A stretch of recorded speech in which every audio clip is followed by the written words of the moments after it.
stuff. But like I said, again, always, have you got lawful excuse? What led you to the belief? Or why are you taking my phone? It's my property. Give me a reason. Tell me. What led you to that belief? If they can't tell you, then they're stealing. Then you turn to the other police officer and say, see, you heard, he's got no reason to take my phone. Can you please arrest him? Okay, and we really start to but at least get them to question, to think.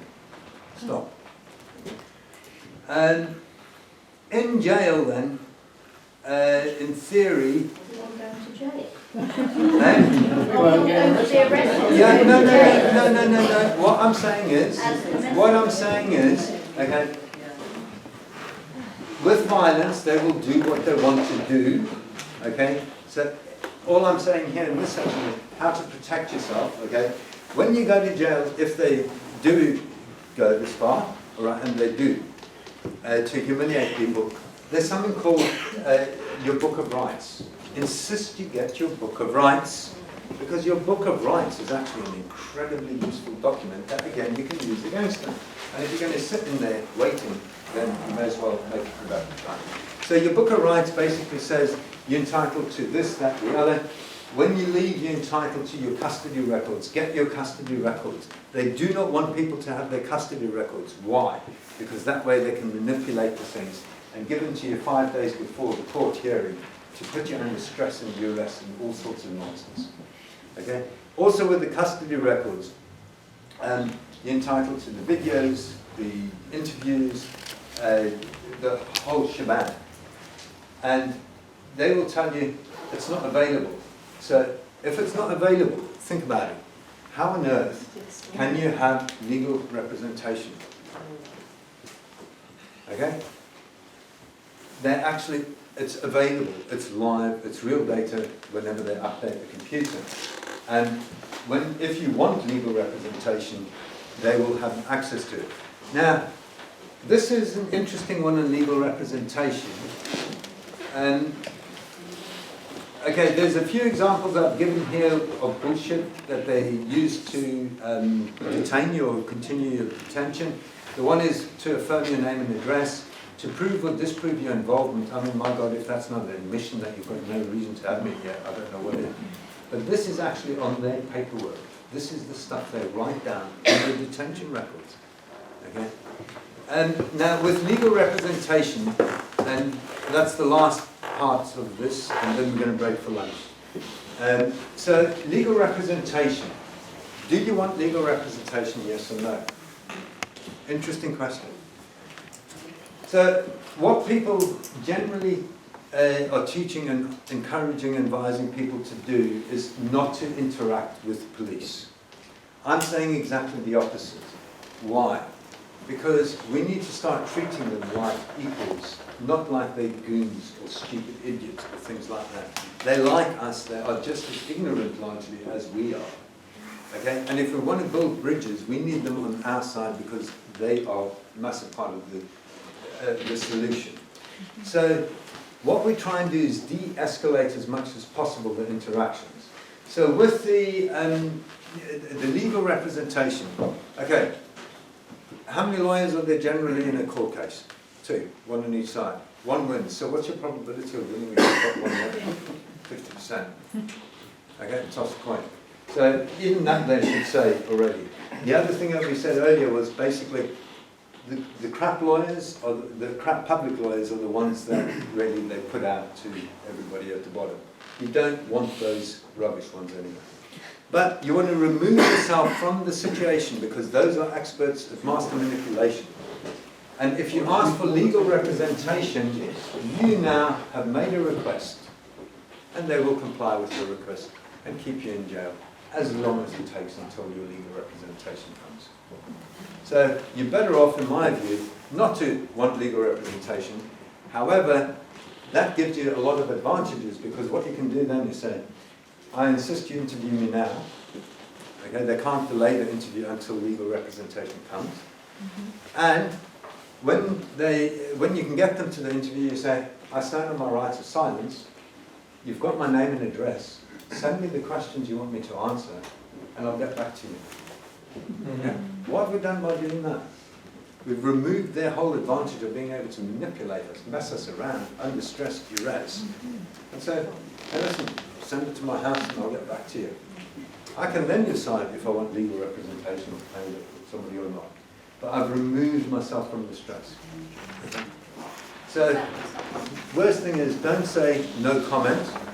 The reason you don't say, I recommend you don't say no comment is, if you say no comment, the judge can inform the jury that you had an opportunity to settle this matter, but you chose to act in dishonour and not settle this matter.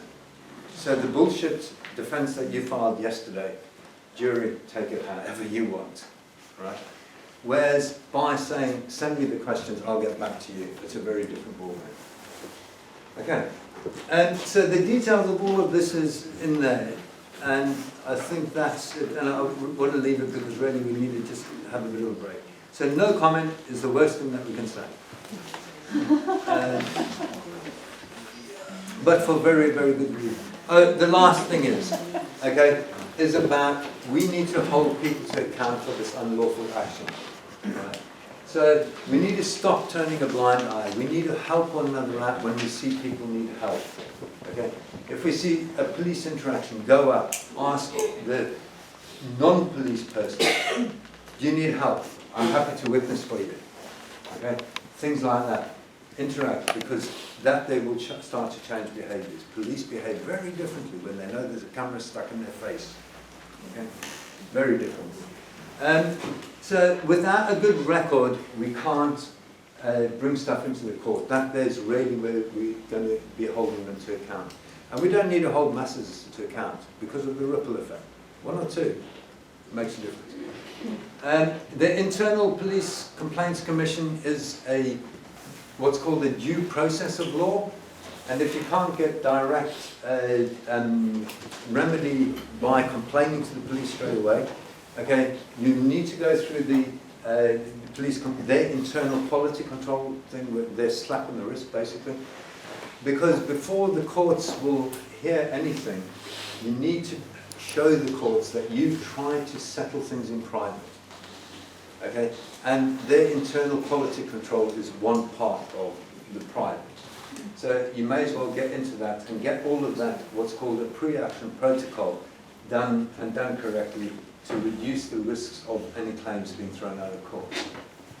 Okay. At what point are you obligated to give your name and address, or are you? Okay, basically, the only time you're obligated is when you believe that they may have a lawful case against you.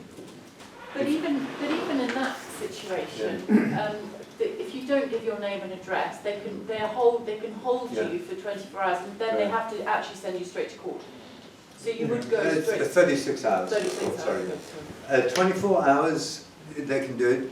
From 24 to 36 it needs to be a superintendent. After 36 it must be to court. If they have no evidence, then it wouldn't go to court, would it? There was a case. Well, that's what we would have thought was Calvin's case anyway. I thought it was case law set last year on a rough sleeve last year under the Corona Act.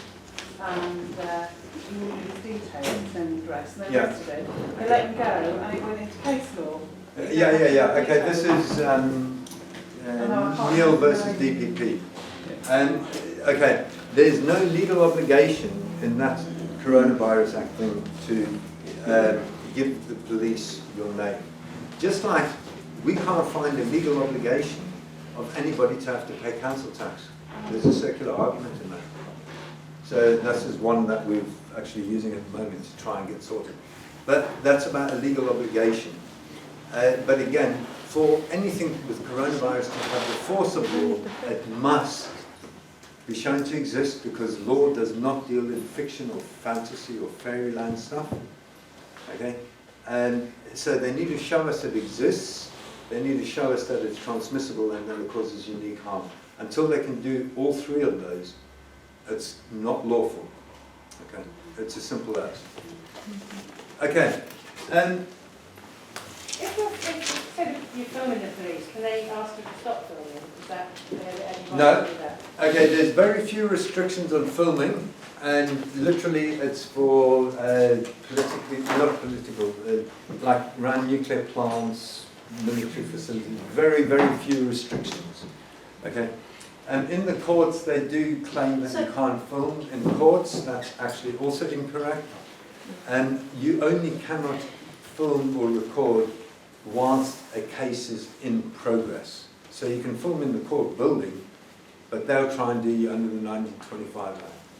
1925 Act? Yeah. What's that? It's just the Act of Parliament that they're using, that you can't actually take pictures in the courtroom and stuff like that. But basically they're trying to shut down that knowledge can flow. Yeah. Yeah, Yeah. Yeah. Only if someone doesn't. Okay, so we'll leave it at that and talk informally, okay, because this has gone on a little bit longer than I was hoping. But it's about discussion and interaction.